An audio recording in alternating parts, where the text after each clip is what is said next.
السلام علیکم ورحمۃ اللہ وبرکاتہ۔ ماشاء اللہ، آج مولانا حنیف جالندھری صاحب کا بیان اتنا جامع ہے کہ اگر کوئی وفاق المدارس کی تاریخ دیکھنا چاہے کہ واقع مدارس کیا ہے، کیوں ہے، اور کیوں اب تک باقی تھا، اور اب اس حالت میں ترقی کر کے کیوں پہنچا ہے، پوری داستان ان کے بیان میں موجود ہے، ہر بات ان کے بیان میں موجود ہے۔ تمام بزرگوں کے نام ازبر یاد ہے، سب ہر ایک نے جو کارنامے انجام دیے وہ سب ان کے نام موجود ہے۔ میری طرف سے الحمدللہ وفاق المدارس میں نائب صدر تھا۔ میری کوشش حاملہ میں یہ رہتی تھی کہ جب کوئی ان کے خلاف کوئی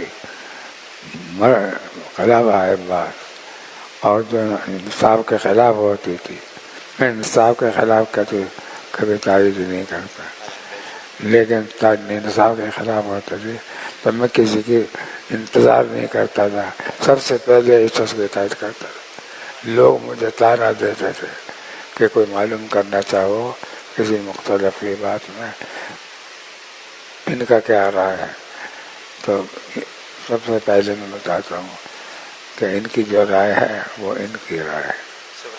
الحمدللہ اس طریقے سے میرا ان کے ساتھ معاملہ رہا ہے، اولاد کی طرح میرا ان سے اس وقت کا تعلق ہے جب یہ تعلیم بچوں کے مدرسے میں تعلیم حاصل کر رہے تھے، قاری رحمت صاحب کے مکتب میں قرآن شریف پڑھتے تھے، اور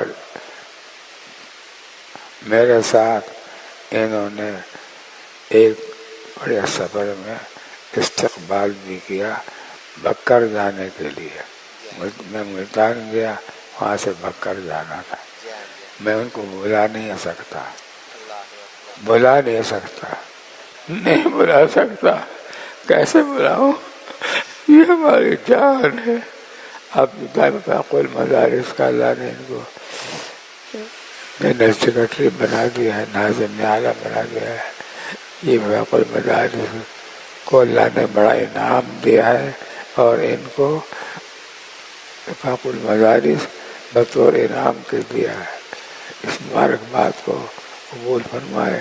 وہ غنچہ جو سارے گلستان کی جاں تھا، ہے مرجھا گیا جو وفا کا نشان تھا۔